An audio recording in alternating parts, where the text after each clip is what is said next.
Hello दोस्तों, competition मंत्रा classes में आपका स्वागत है। आज की वीडियो में जो आने वाली वैकेंसीज है छत्तीसगढ़ में उसके बारे में चर्चा करेंगे, क्योंकि नवंबर और दिसंबर महीने ही है दोस्तों जहां पे बहुत सारी वैकेंसीज आपको देखने के मिलेंगी।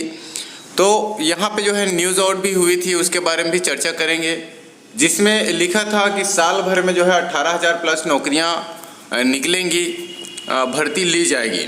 ठीक है, और जिसमें कौन कौन से विभाग हैं? शिक्षा विभाग में है, स्वास्थ्य विभाग में है, सहकारिता विभाग, कनिष्ठ चयन बोर्ड, पुलिस विभाग, वन विभाग और सीजीपीएससी। इनके बारे में ही जो यहाँ पे छपा था। तो सबसे पहले न्यूज़पेपर ही देख लेते हैं, फिर इसके बारे में चर्चा करेंगे, ताकि आप जो है अभी से इसकी तैयारी में लग जाइएगा, क्योंकि बहुत ही कम समय मिलता है जब नोटिफिकेशन आउट होता है। तो जैसे कि एसआई का जब अभी सिलेबस चेंज कर दिया गया, तब अभ्यर्थियों के पास बहुत ही कम समय है उनको तैयारी करने के लिए। इतने दिनों से जो है वैकेंसीज का इंतज़ार करते रहते हैं, और जब आती है तो एग्ज़ाम डेट जब घोषित किया जाता है तो हमें ऐसा कहीं ना कहीं लगता है कि काश एक महीना और मिल जाता, ताकि हम पूरे सिलेबस कवर कर लिए रहते। तो आप जो भी वैकेंसीज आने वाली हैं उसको ध्यान से समझिएगा, और उसके बाद जो है अपनी पढ़ाई उसके हिसाब से कीजिएगा। तो सबसे पहले न्यूज़पेपर देखते हैं। न्यूज़पेपर में छपा था, ये 2 दिन पहले का न्यूज़पेपर है।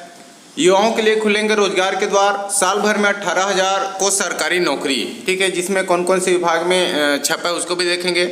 छत्तीसगढ़ में युवाओं को 18,855 से अधिक पदों पर भर्ती होने से सरकारी नौकरी में अवसर मिलेगा। राज्य सरकार ने विभिन्न विभाग में रिक्त पदों पर भर्ती प्रक्रिया शुरू कर दी है। इन पदों पर भर्ती व्यापम और पीएससी के माध्यम से होगी। शिक्षा विभाग में 12,489 पद, जिसके बारे में आप सभी जानते होंगे। पुलिस विभाग में 975, ये पुरानी भर्ती है जिसको यहाँ पे लिख दिया गया, जिसकी भर्ती अभी होने वाली 6 तारीख को एग्जाम है। सहकारिता विभाग में 900, वन विभाग में 291 पदों पर भर्ती की जानी है। इसके अलावा पीएससी से जो है 200 पदों पर भर्ती होगी। तो अब एक एक करके जो है भर्तियों के बारे में समझते हैं, कौन कौन से विभाग में जो है भर्ती निकलने वाली है। ठीक है, तो सबसे पहले बात करेंगे ये जो शिक्षक भर्ती, एसआई भर्ती और वन रक्षक है, इसके बारे में तो सभी को पता होगा, क्योंकि एसआई और वन रक्षक जो है फॉरेस्ट गार्ड की भर्ती का नोटिफिकेशन जारी हो गया है। एसआई का जो है प्री एग्जाम का डेट भी आ गया, 6 नवंबर को आपका है।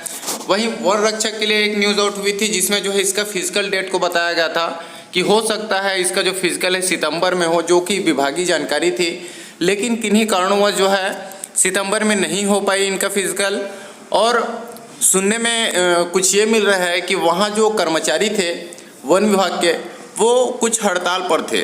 ठीक है, जिसके कारण से ये भर्ती प्रक्रिया को प्रोसेस जो आगे नहीं बढ़ाया गया था।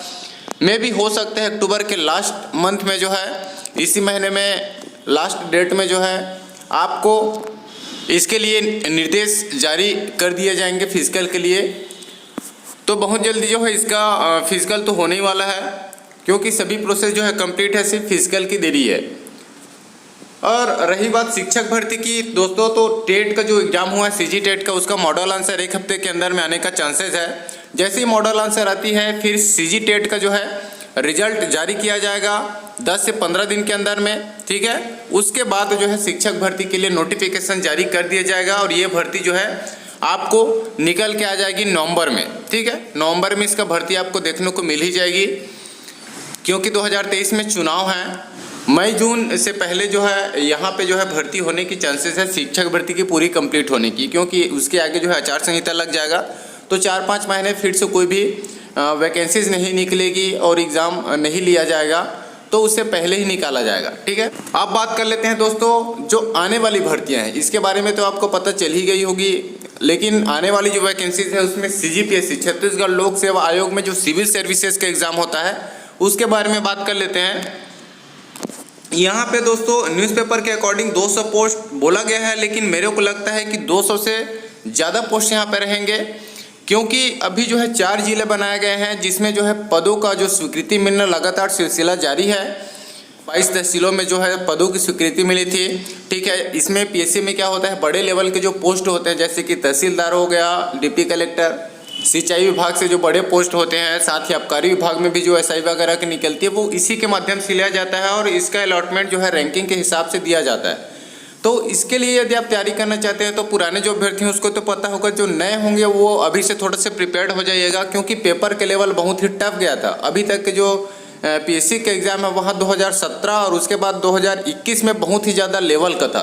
2021 में तो जो कट ऑफ था बहुत ही नीचे चला गया था, ठीक है। 73-74 नंबर में जो है कट ऑफ निकला था, जो बहुत कम है। 200 में जो है 73-75 यदि निकलता है कट ऑफ, मतलब लेवल बहुत ही हाई लेवल का था। और जो पीएससी है अपनी क्वेश्चन के लेवल को पूरा बदल ही दिया था, तो उसके लिए अच्छे से तैयारी कीजिएगा। इसका सिलेक्शन प्रोसेस क्या है दोस्तों, इसके लिए जो है 3 चरण से आपको गुजरना पड़ता है। पहला प्री एग्जाम होता है जिसमें 2 पेपर्स होते हैं, ठीक है, पेपर 1 और पेपर 2। जिसमें पेपर 1 जो है जीके पोर्शन होता है, जिसमें भारत का सामान्य ज्ञान और छत्तीसगढ़ सामान्य ज्ञान रहता है। उसके अलावा साइंस और पर्यावरण रहता है। भारत के सामान्य ज्ञान में क्या होता है दोस्तों, भारतीय इतिहास, भारत की लोक कला एवं संस्कृति, भारत का भूगोल, भारतीय अर्थव्यवस्था, भारतीय संविधान, ये सभी सब्जेक्ट्स रहते हैं। वहीं छत्तीसगढ़ में भी सेम, छत्तीसगढ़ का भूगोल, छत्तीसगढ़ का इतिहास, छत्तीसगढ़ का लोक कला एवं साहित्य, छत्तीसगढ़ का अर्थशास्त्र और करेंट अफेयर्स के भी क्वेश्चन आते हैं इंडिया लेवल और छत्तीसगढ़ दोनों से, ठीक है। पेपर 2 यहाँ पे क्वालिफाइंग रहता है दोस्तों, 33% लाना रहता है जनरल कैटेगरी वालों को, और मैं भी ओबीसी एसटी एससी को 28% क्वेश्चन जो है सॉल्व करना रहता है, मतलब 28% लाना रहता है। 28 क्वेश्चन आपको जो है करेक्ट करने रहता है, ये क्वालिफाइंग रहता है, जिसमें जो है आपका मैथ्स, रीजनिंग और छत्तीसगढ़ी भाषा यहाँ पे रहता है। और यहाँ पे जो कट ऑफ निकलता है प्री एग्जाम में वो पेपर 1 के बेसिस पे निकलता है, दूसरा क्वालिफाइंग रहता है, ठीक है। लेकिन क्वालिफाइंग पेपर है उतनी इंपॉर्टेंस देना रहता है। यदि आप क्वालिफाइंग पेपर सेकंड में जो है आप फेल हो जाते हैं, आप जो है क्वालिफाइड नहीं कर पाते हैं, तो आप पेपर 1 में 90 भी ले आते हैं या 99, तो भी आपके लिए कोई वैल्यू नहीं रखता है। इसलिए पेपर 2 को भी क्वालिफाई करना बहुत ही ज़रूरी है। उसके बाद यहाँ एक लिस्ट निकाला जाता है मेंस एग्जाम के लिए, जिसमें कुल 7 पेपर होते हैं और ये रिटन बेस पे होता है, ठीक है। ये जो है ऑब्जेक्टिव टाइप्स होता है, ये पूरा डिस्क्रिप्टिव आपको लिखना रहता है। जैसे कि हम स्कूल कॉलेज में किसी भी क्वेश्चन को जो है एक्सप्लेन करते हैं, बिल्कुल वही है। जो कम नंबर के रहते हैं उसको वहाँ पे शब्द सीमा दी रहती होती है, आपको 40 वर्ड में कंप्लीट करना है। जैसे 2 नंबर का है तो वही जो है जितनी ज़्यादा नंबर्स के क्वेश्चन रहते हैं उसकी शब्द सीमा उतनी ही ज़्यादा ही होती है, ठीक है। कुल 7 पेपर होते हैं, जिसमें अलग अलग सब्जेक्टिव पेपर होता है, जिसमें छत्तीसगढ़ का पेपर, लैंग्वेज का अलग पेपर रहता है, ठीक है, निबंध का अलग पेपर रहता है, निबंध लेखन का, मैथ्स का अलग पेपर रहता है। तो ये सब चीज़ अलग अलग भाग में बटे हुए हैं, ठीक है। जब यहाँ पे नोटिफिकेशन जारी होगी तो अच्छे से और देखेंगे इसके बारे में। फिर यहाँ पे जो है इंटरव्यू के लिए लिस्ट निकाला जाता है। इंटरव्यू होता है, इसमें भी मार्क्स रहता है 75 मार्क्स या 100 मार्क्स तक रहता है, ठीक है। 75 to 100 मार्क्स रहता है। उसी के बेसिस पे टोटल जो यहाँ पे जो है नंबर नहीं जोड़ते हैं प्री का, ठीक है। मेंस और इंटरव्यू के बेसिस पे ही जो है आपको फाइनल मेरिट लिस्ट निकाला जाता है और रैंकिंग के हिसाब से आपको पोस्टिंग दिया जाता है। और हमारे छत्तीसगढ़ में जो है सबसे लेवल का यही है, जिसमें जो है डिप्टी कलेक्टर, तहसीलदार जैसे बड़े बड़े पोस्ट रहते हैं, ठीक है। तो इसकी यदि आप तैयारी करना चाहते हैं तो अच्छे तरीके से कीजिएगा, बहुत ही ज़्यादा मेहनत करने की ज़रूरत है।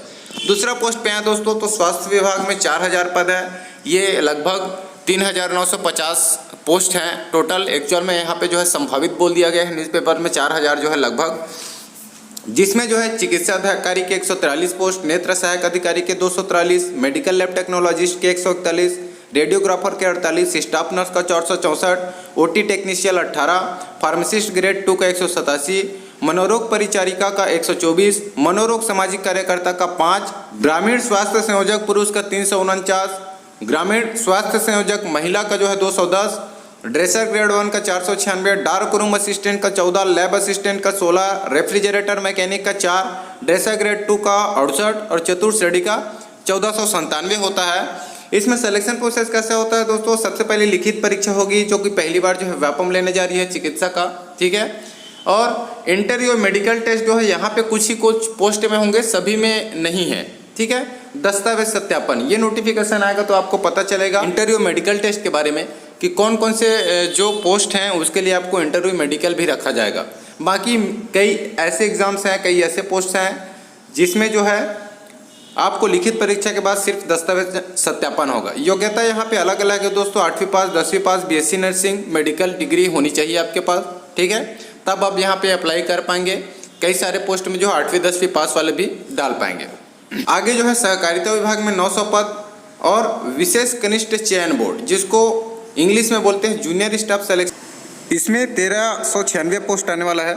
और ये वैकेंसीज जो है आपको नवंबर दिसंबर में ही देखने को मिलेगी।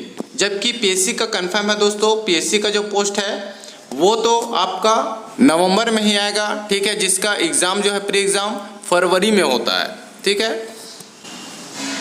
जितने भी वैकेंसीज है आपको नवंबर दिसंबर में ही देखने को मिलेगा, तो बहुत ही इंपॉर्टेंट हो जाता है आने वाला जो मंथ है आपके लिए। इसके बारे में डिटेल्स अभी नहीं पता है दोस्तों कि कितने कितने पोस्ट क्या क्या चीज़ के निकलेगा, क्योंकि बहुत सारी कैटेगरी में यहाँ पे पोस्ट हैं, ठीक है।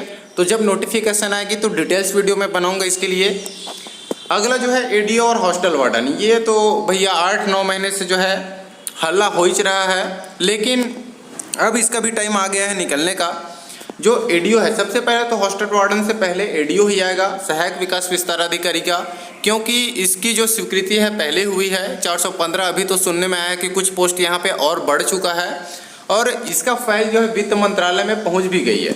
बस उन लोग अनुमति दे देते हैं तो नोटिफिकेशन आपको बहुत ही जल्दी देखने को मिलेगा नवंबर में ही, ठीक है। एडीओ का निकलेगा और कुछ टाइम बाद जो है 1 महीने का गैप ही रहेगा, उसके बाद हॉस्टल वार्डन निकलेगा। क्योंकि हॉस्टल वार्डन में अभी भी जो है पद नियुक्ति का क्रम है वो जो है अभी भी चल रहा है, क्योंकि यहाँ पे श्रेणी द में ही हॉस्टल वार्डन की भर्ती ली जाती है। तो अभी श्रेणी द से श्रेणी स में पदोन्नति के क्रम लगातार चल ही रहा है। यहाँ पे भी रिक्त पदों की संख्या तो 800 से भी ज़्यादा है, लेकिन उतनी ज़्यादा संख्या में नहीं निकाला जाएगा, लगभग 600 के आसपास निकालेंगे, कुछ पद रिक्त ही रह जाएंगे। जो एडीओ और हॉस्टल वार्डन है इसका एग्ज़ाम भी व्यापम ही लेता है दोस्तों, ठीक है। एडीओ के लिए आपको स्नातक जो है ज़रूरी मांगा जाता है, स्नातक किसी भी फील्ड से किए हैं तो आप यहाँ पे फॉर्म में अप्लाई कर सकते हैं। जबकि हॉस्टल वार्डन जो है 12th पास है दोस्तों, उसके साथ ही जो है आपके पास कंप्यूटर डिग्री होनी चाहिए। यदि आप अनुसूचित क्षेत्र वाले जो जिला हैं वहाँ से आते हैं तो यदि आपका सिलेक्शन हो गया और कंप्यूटर डिग्री नहीं हुई रहती है तो आपको 1 साल का समय दिया जाता है, ठीक है। मेरे द्वारा दी गई जानकारी अच्छी लगी हो दोस्तों, साथ ही आप जॉब से अपडेट पाना चाहते हैं, चैनल को जरूर सब्सक्राइब कर लीजिएगा। मिलते हैं अगले वीडियो में, तब तक के लिए धन्यवाद।